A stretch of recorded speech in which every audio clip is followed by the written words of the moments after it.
Warahmatullahi wabarakatuh. Waalaikumsalam. Pak Joko selaku Ketua Workshop Implementasi Kurikulum Merdeka dan Pemanfaatan Program Merdeka Mengajar yang dilaksanakan di SD 020 dari tanggal 6 sampai tanggal 7. Nah, terus harapan yang ingin diperoleh Pak dari kegiatan ini apa Pak? Anda ada feedbacknya untuk ke guru-guru ya, Ya. masalah IKM ini dan pengawasan PMM untuk nanti bisa diterapkan di sekolah dan dirasakan oleh peserta didik. Ya.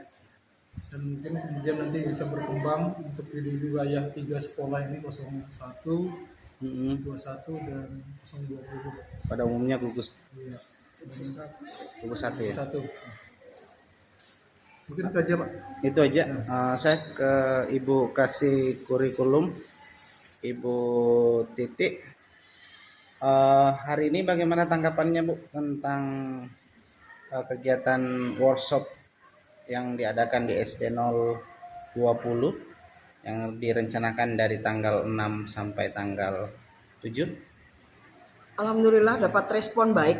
Siap. Artinya dari 3 sekolah tadi gurunya semua berkumpul di sini. Intinya bahwa peran seorang guru itu tidak hanya mengajar, tapi belajar, kemudian berkarya. Nah itu 3 itu yang harus kita sampaikan kepada guru-guru kita untuk peningkatan kompetensi mereka. Jadi IKM implementasi kurikulum merdeka di dalamnya ada platform Merdeka Mengajar. Jadi guru diinstruksikan untuk belajar mandiri. Jadi memakai HP sendiri, memakai akun belajar sendiri, kemudian memakai paket datanya sendiri.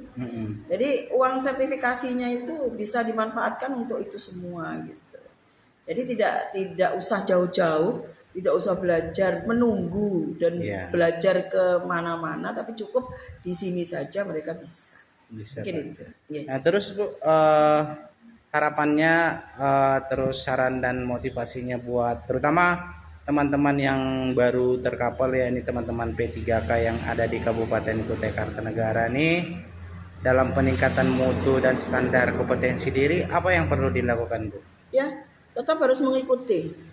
Tetap mengikuti, jangan pandang bahwa ini P3K baru gitu ya. Tidak ada itu gitu. Jadi apapun program pemerintah pusat ke daerah itu pasti akan bermanfaat gitu. Nggak mungkin pemerintah pusat itu menjerumuskan kita yang di daerah. Jadi kebijakan-kebijakan itu tuh tetap harus diikuti oleh P3K, dan P3K ini kan hampir sama setara dengan PNS. Hanya saja memang tidak ada pensiun, kemudian tidak ada golongan gitu, tapi sama. Dan kita juga pasti ketika masuk di PNS dengan golongan 3 pastinya kan. Gitu. Jadi sangat menurut saya memang harus mengikuti alur perkembangan zamannya sekarang. Harus diikuti apapun yang terjadi. Seperti itu. Jadi kalau gini Bu, kemarin kan untuk masuk sertifikasi teman-teman itu yang honorer yang ada di SD ini agak sedikit berat tuh. Nah, setelah terkapar jadi P3K, teman-teman nih banyak yang dapat panggilan baik di paket A maupun paket B.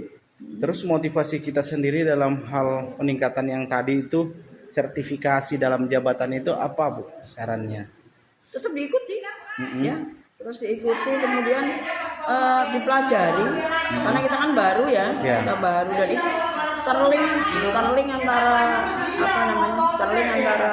PMM, IKM sama PKB itu semua akan masuk dengan akun belajar itu, semua akan terlink di situ. Jadi tetap harus diikuti apapun. Terakhir mungkin Bu, motivasi Ibu terhadap ASN P3K maupun PNS tentang guru penggerak seperti apa Bu? Karena daya minat dan daya kemauan teman-teman terutama untuk wilayah Samboja pada intinya di Gugus Timur ini masih kurang. Jadi untuk motivasinya supaya itu bisa meningkat kayak apa Bu? Yang pertama dari kepala sekolah. Kepala sekolah harus memberi dukungan terhadap guru penggerak. Amin. Karena guru penggerak ini kan menjadi motor dari pendidikan kita, penggeraknya. Kemudian yang kedua, ketika sudah mendaftar dan tidak lolos, diusahakan untuk mendaftar lagi sampai Tetap bisa, semangat. tetap semangat. Jadi jangan putus asa ketika sudah tidak lolos, kemudian semangatnya menurun gitu Iya, kan. iya. Nah itu jangan. Iya. Tapi kebanyakan seperti itu. Gitu. Jadi kalau bisa ya kita memberi motivasi kepada diri kita sendiri. Jadi aku harus bisa nih, harus lulus nih. Gitu. Seperti itu. Seperti itu. Tetap semangat. Nah terakhir nih Bu, saya kan mengikuti tuh di media sosial tentang perkembangan sekarang nih. Kemarin Pak Nadiem Makarim juga dapat pertanyaan dari beberapa wilayah yang ada di Indonesia tentang kurikulum. Nah, dikhawatirkan setelah nanti pergantian kabinet itu akan terjadi perubahan kurikulum mengikuti menterinya. Nah, saran Ibu sendiri tentang Pro Merdeka Belajar ini dengan seperti itu, seperti apa ke pihak pemerintah pusat nih selaku kasih kurikulum Dinas Pendidikan Kabupaten Kutai Kartanegara di Bu? Ya, yang pertama kita kan punya Renja apa namanya, Sulinjar. punya Renstra. Ya. Renstranya kementerian kan sampai tahun 2024 ketika nanti memang akan pergantian menteri, kemudian Ya. tahun politik juga gitu. Menurut saya ya siapapun menterinya ya kalau Lanjutkan. bisa ya dilanjutkan. Karena ini kita baru berjalan ibaratnya baru naik tangga 1. Iya. Tangga itu sampai 10. Kalau Masih banyak tangga ya? ya, tangga yang harus dilewati banyak gitu. Nah, kalau masih tangga 1 dan kita masih ibarat bayi itu baru mau merangkak gitu. Terus- merangkak aja belum sempurna, kemudian diganti lagi, kasihan yang di Iya. bawahnya. Berarti harapannya Kasihan seperti guru. Ya, harapan saya seperti itu. Ketika ganti menteri ya diusahakan kurikulum merdeka ini tetap akan Dilanjutkan. dilaksanakan. Oke, siap. Makasih banyak Bu Titik terima selaku Kabid kasih kurikulum Dinas Pendidikan Kabupaten Kutai Kartanegara atas wawancaranya pada hari ini. Semoga wawancara hari ini itu mendapatkan artinya bisa diambil makna Amin. dari sini, terutama tentang implementasi kurikulum Merdeka Mengajar.